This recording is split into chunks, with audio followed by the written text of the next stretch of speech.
Chapitre 3. Guérir de l'abandonnisme. Comment vivre avec tant de bleu à l'âme? En suivant une thérapie.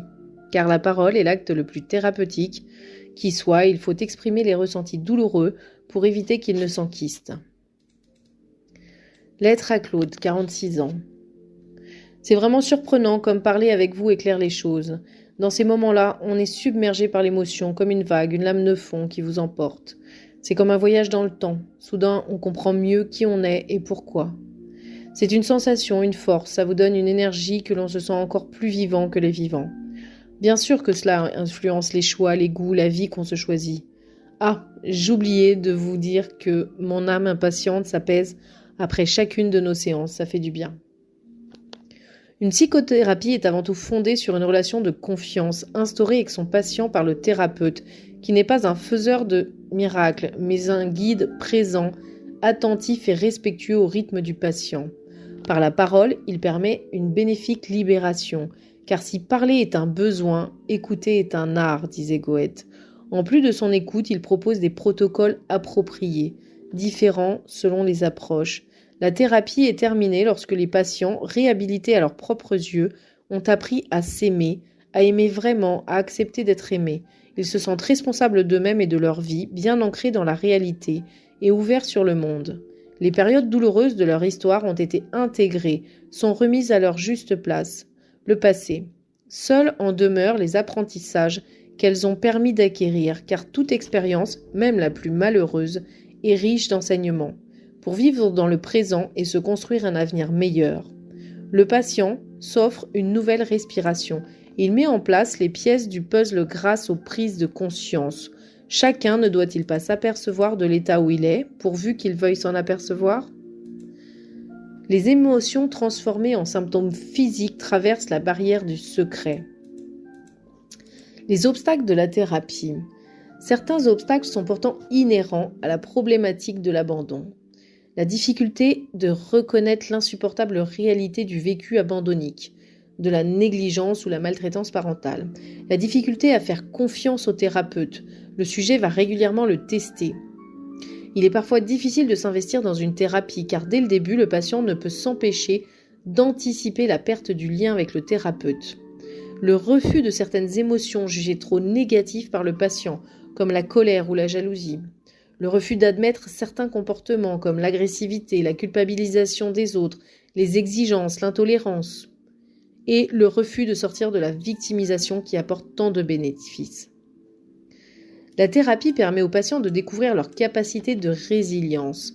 Ils acceptent cette main tendue car aucun individu ne devient fort tout seul. La résilience. Pour supporter et surmonter les grands tourments de la vie, en particulier les traumatismes, abandon, deuil, etc., un élan de vie, une force psychique vitale sont nécessaires. Selon les circonstances, elle subit des variations tout au long du temps qui passe. Tout le monde en est plus ou moins doté, car différents facteurs sont en jeu, dépendant aussi de la génétique et de la biologie. Tous les enfants, déjà in utero, n'ont pas le même tempérament et ne sécrètent pas en quantité équivalente des euphorisants naturels comme la dopamine et la sérotonine. La résilience est avant tout relationnelle. Les composantes affectives sont essentielles. La résilience ne peut en effet exister que grâce à la magie d'une relation forte où domine la confiance, le respect, l'empathie et le soutien désintéressé. Elle autorise alors le rêve, les désirs pour le présent et le futur. Sans cette capacité qui permet d'intellectualiser ce qui est subi pour prendre de la distance avec les émotions et l'ouverture de cet imaginaire, la douleur serait invivable. Ce refuge mental est nécessaire pour construire cet élan vital qu'est la résilience. La résilience neuronale, d'après Boris Cyrulnik. La neuroimagerie médicale récente a pu prendre la photographie de l'atrophie cérébrale due à une carence affective. Nous savions que l'environnement affectif avait un impact direct sur la stimulation de certaines hormones. La preuve en est faite grâce à la neurobiologie. Ces hormones appelées neuromédiateurs apportent du plaisir, la dopamine, sérotonine, endorphine et ocytocine, lorsque l'on se sent en sécurité. La capacité de résilience varie selon le développement de l'enfant et la vie menée par les abandonnés devenus adultes. Beaucoup d'enfants, adolescents et d'adultes abandonniques ont développé par eux-mêmes une belle capacité de résilience en dépit de leurs souffrances. D'autres n'y parviennent pas, mais une thérapie peut leur offrir ce secours. Boris Cyrulnik précise qu'un tiers des enfants meurtris n'ont aucune ressource interne. Ils sont bien obligés de chercher de l'amour chez autrui. Beaucoup parviennent à s'en sortir.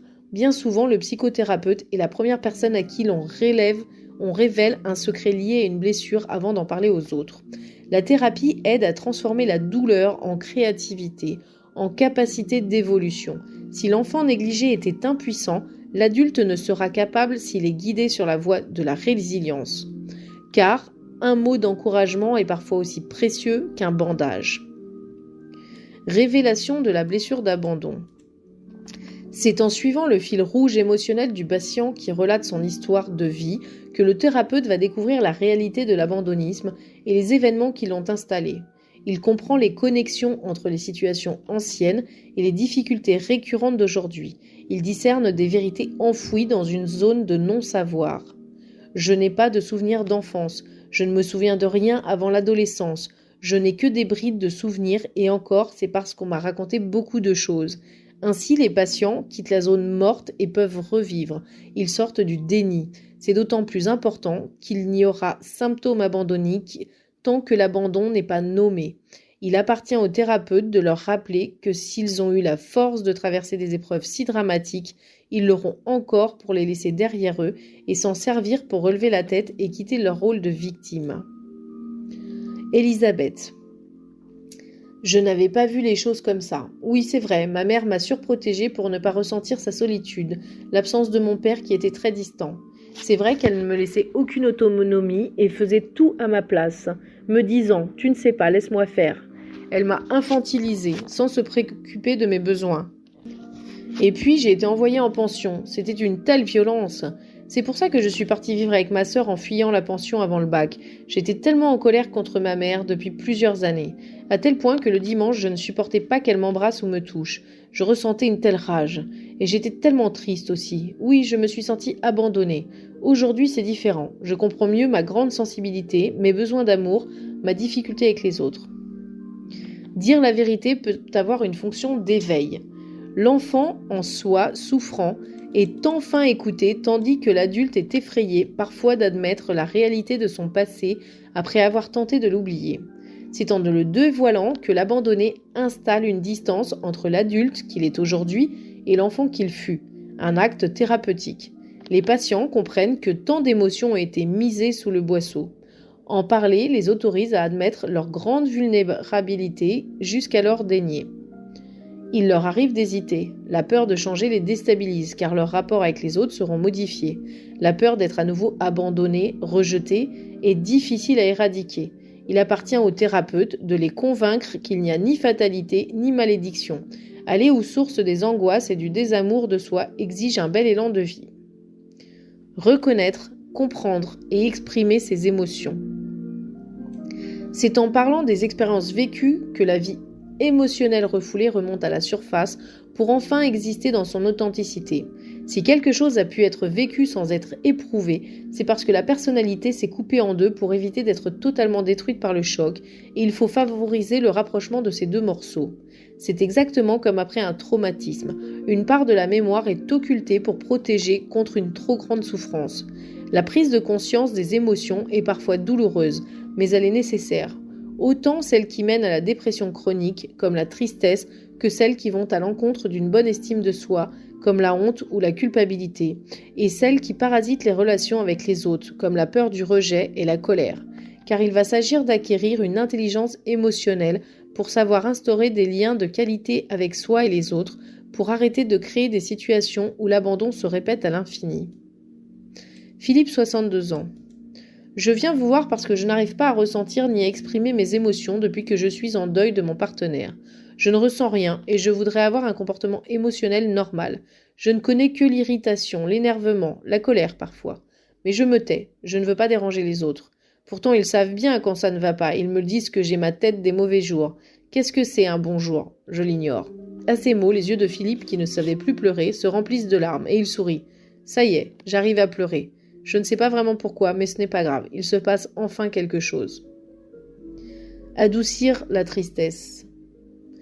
Toute personne abandonnée garde en elle un enfant sous l'emprise d'une tristesse vitale qui se caractérise par l'auto-accusation et l'anesthésie affective.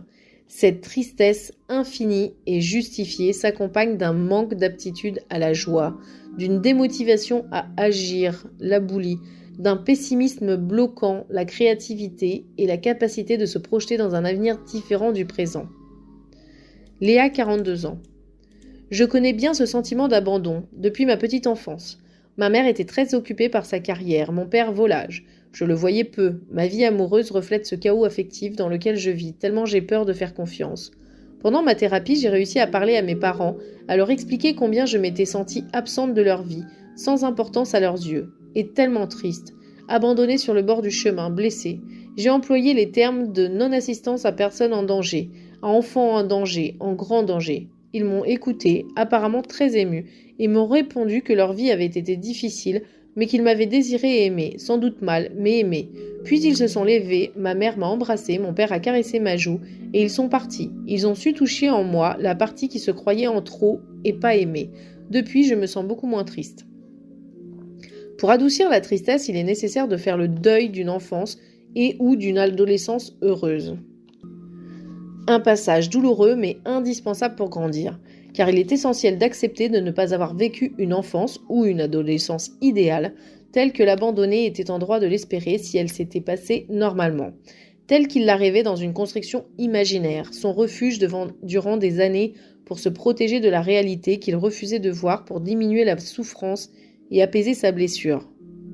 Le rôle du thérapeute consiste aussi à aider son patient à renoncer définitivement à l'idée qu'un jour il recevra tout ce qu'il n'a pas reçu dans ses jeunes années, quête issue d'une image dégradée de lui-même qui maintient l'illusion selon laquelle un sauveur parfait, un ange, viendra un jour non seulement le guérir, mais aussi le prendre en charge. Comme un enfant à qui rien de malheureux n'arrivera plus jamais, une relation qui ne peut exister qu'au pays d'utopie de l'Eldorado, qui n'existe pas, comme disait Voltaire dans Candide. L'histoire des abandonnés est celle d'une enfance volée.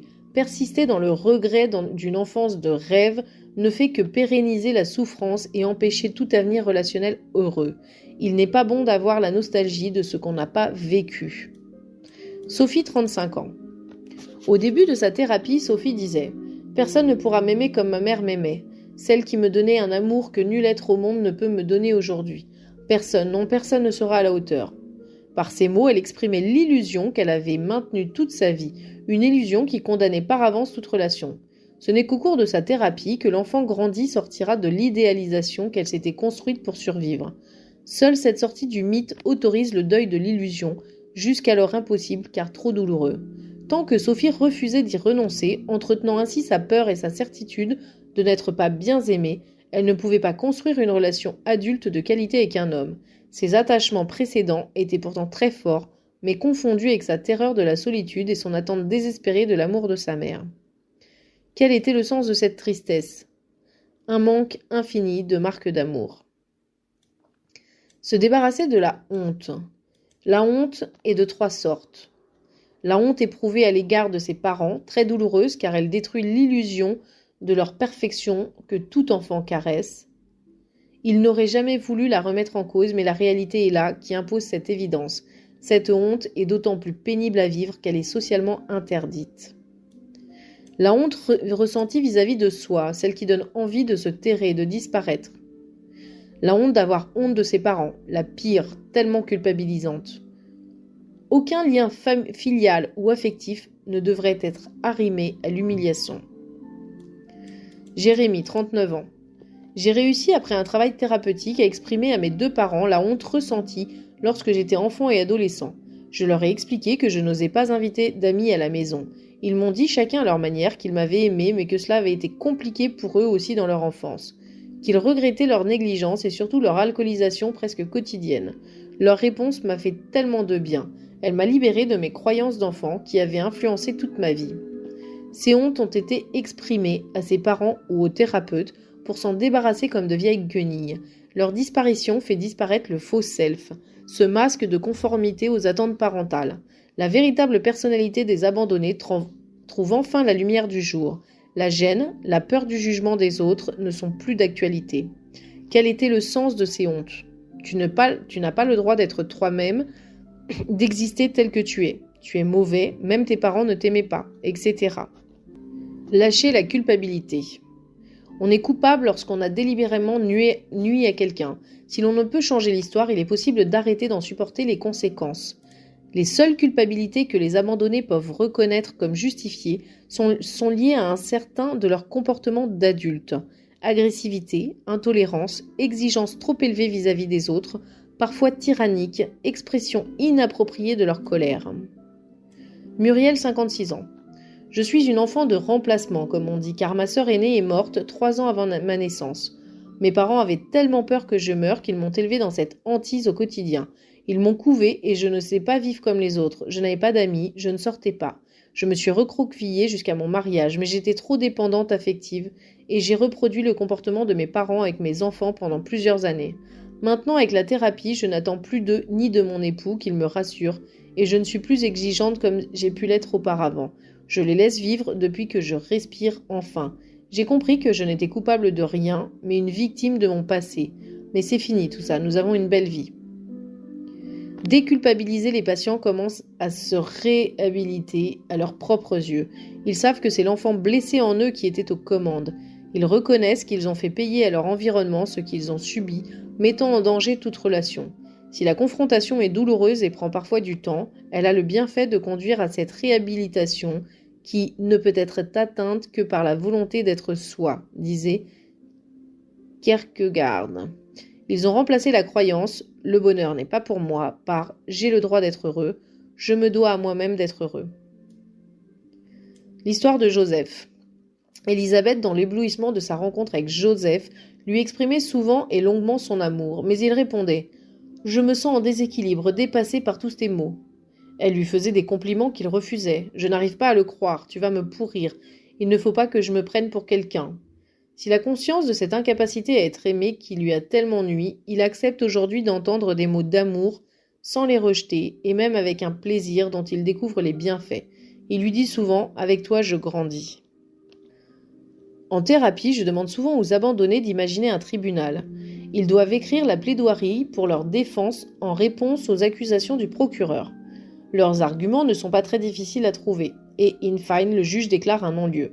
Cette plaidoirie redistribue les responsabilités. La honte s'efface, la réhabilitation est possible. Il est grand temps pour eux de se défaire d'une idéalopathie qui maintenait un degré d'exigence inatteignable pour soi et les autres. La très humaine imperfection est enfin acceptée, car l'être humain n'a qu'un devoir envers lui-même, respecter sa véritable nature, être loyal envers lui en sachant se faire respecter dans le respect de l'autre. Se réhabiliter à ses propres yeux, c'est s'accepter tel qu'on est, imparfait, mais toujours en évolution. L'importance de l'entourage. Les proches peuvent jouer un rôle très important dans le processus de résilience.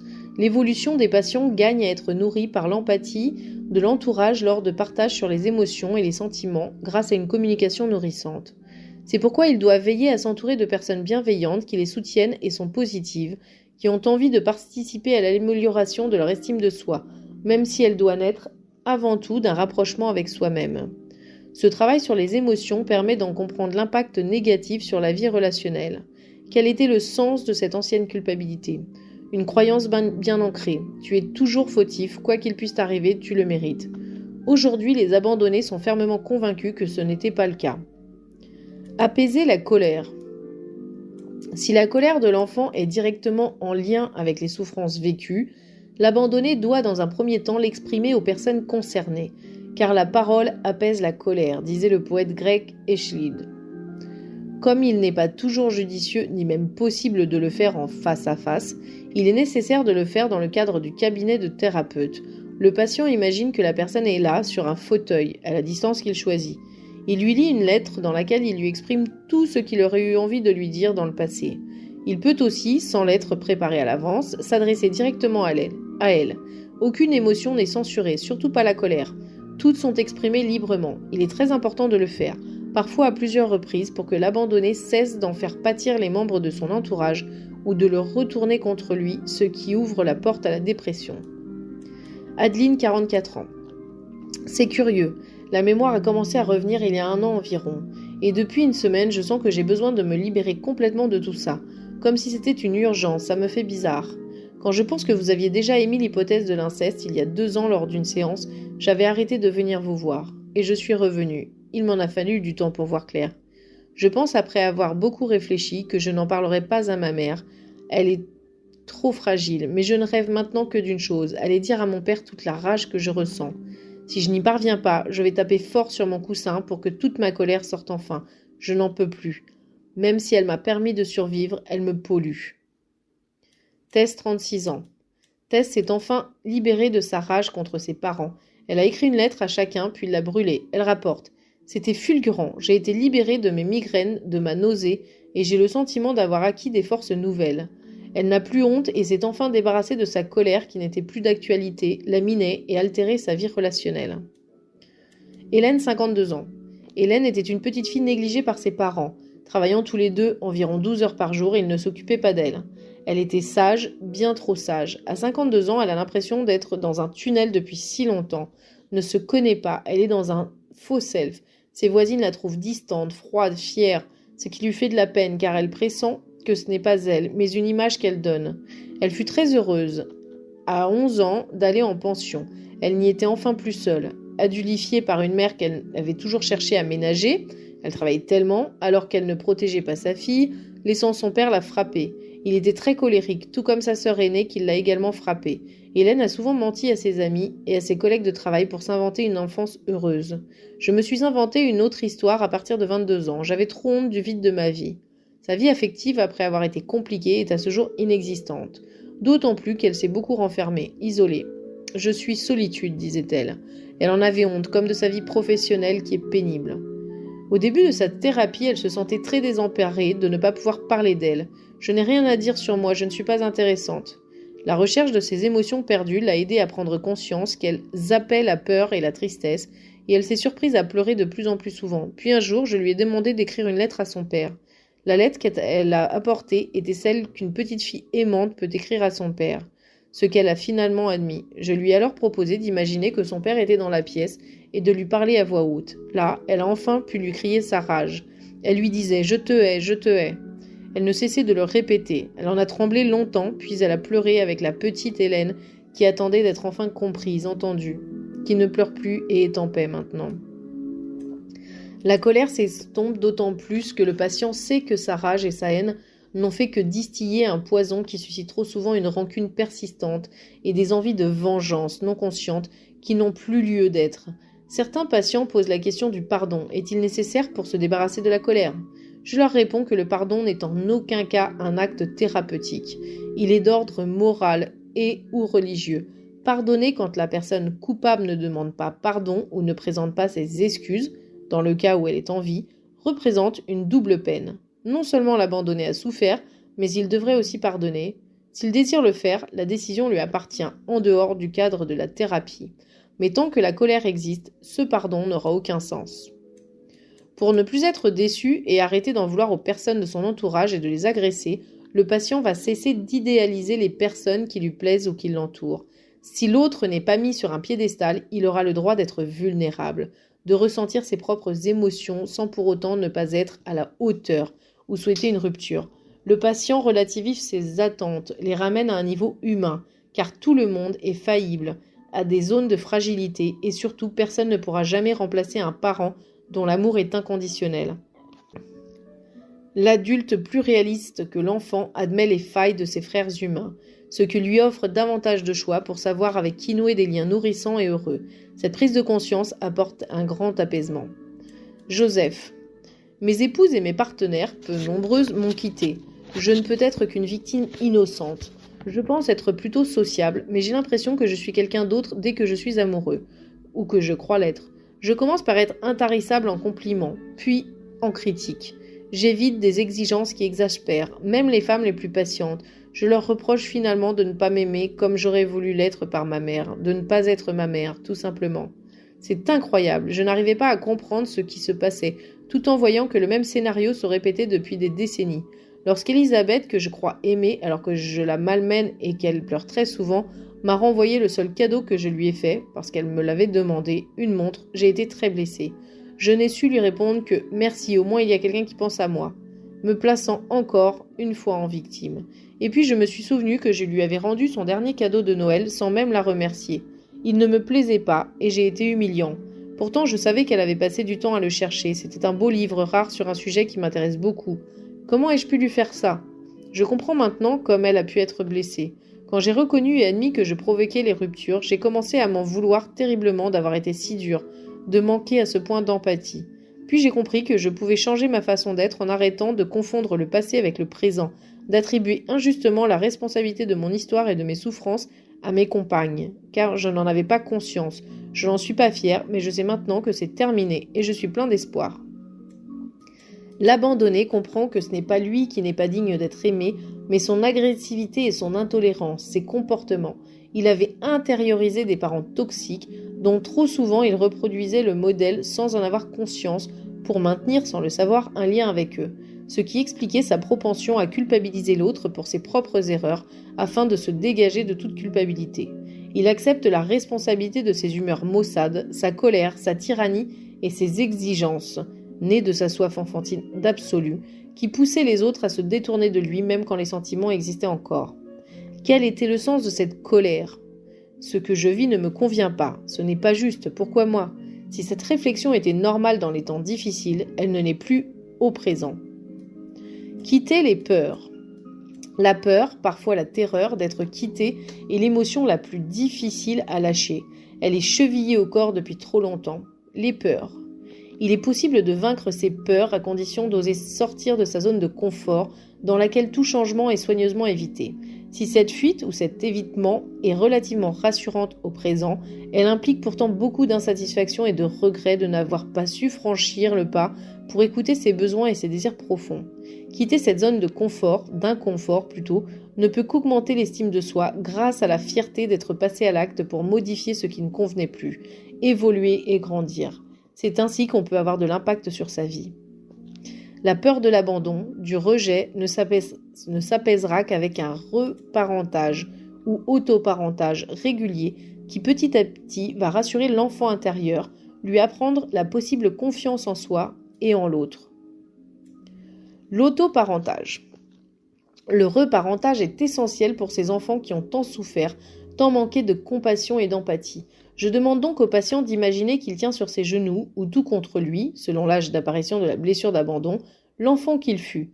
En tant qu'adulte, il va le consoler, lui dire à quel point il le comprend, combien sa douleur est légitime.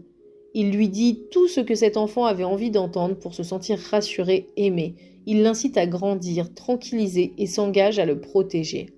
Ce reparentage, pratiqué d'abord dans le cabinet du thérapeute, puis poursuivi à la maison, aussi souvent que nécessaire, permet au patient de rencontrer régulièrement son enfant intérieur pour lui apporter sa compréhension et sa protection. Il lui démontre ainsi sa puissance, lui donne toutes ses ressources et apprentissages d'adulte.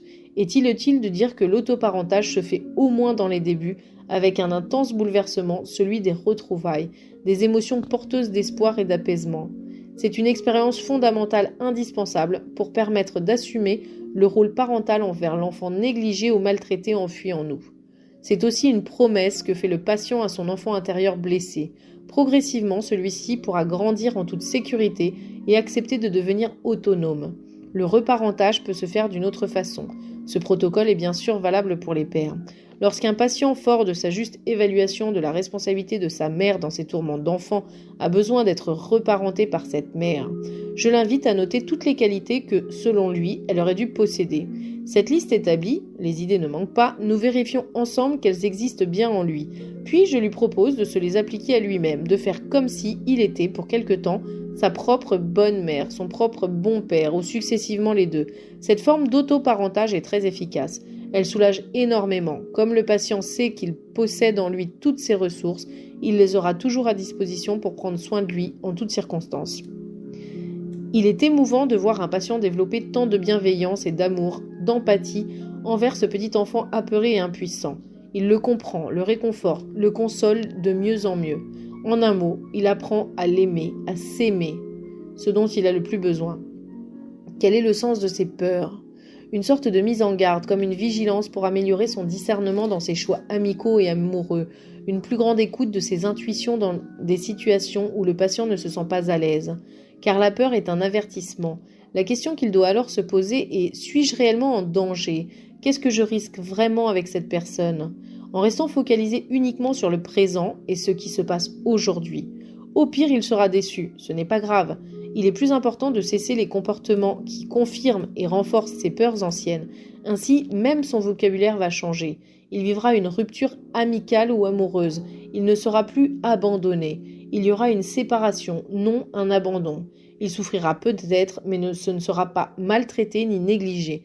Les abandonnés sont aujourd'hui des adultes qui ont vécu un abandon ou qui ressentent un sentiment d'abandon lié à leur histoire de vie, non à ce qu'ils vivent au présent.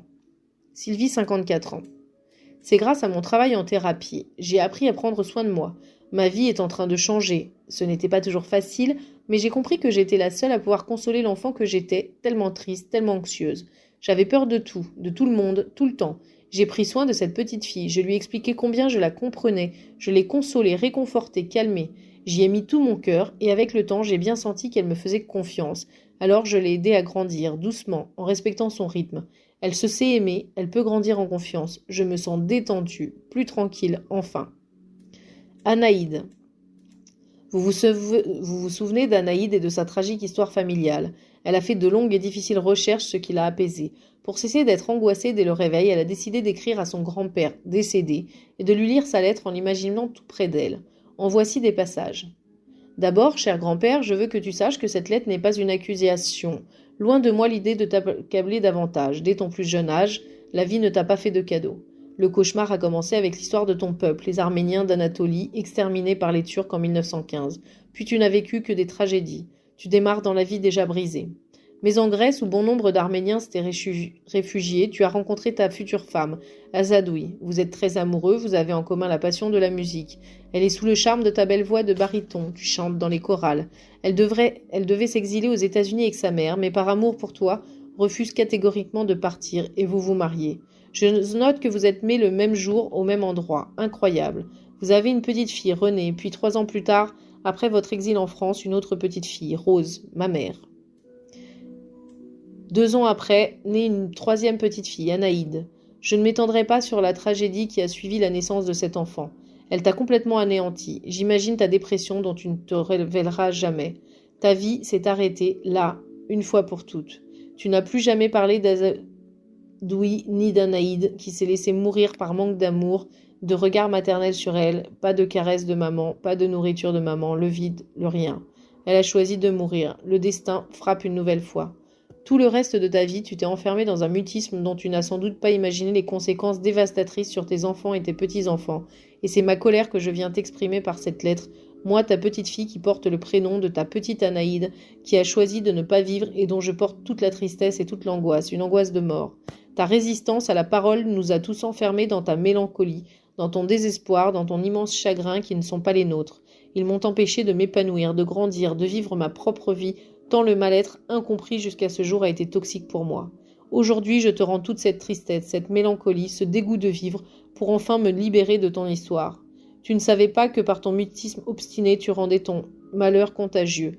Tu n'avais pas le droit de nous priver de la connaissance de notre histoire familiale, car elle est aussi la nôtre, et nous devions la connaître pour nous en libérer, enfin, et aller vers notre propre destin en toute liberté. Repose en paix et aide-moi à trouver le chemin qui me conduira vers la lumière, ta petite fille, Anaïde. Aujourd'hui, Anaïde sourit, se donne la permission de vivre. Anaïde et son frère ont apposé une plaque portant les 2 noms sur la tombe de ce grand-père. L'autre enfant n'est plus oublié, sa mère non plus. La lignée n'est plus coupée par ce silence mortel.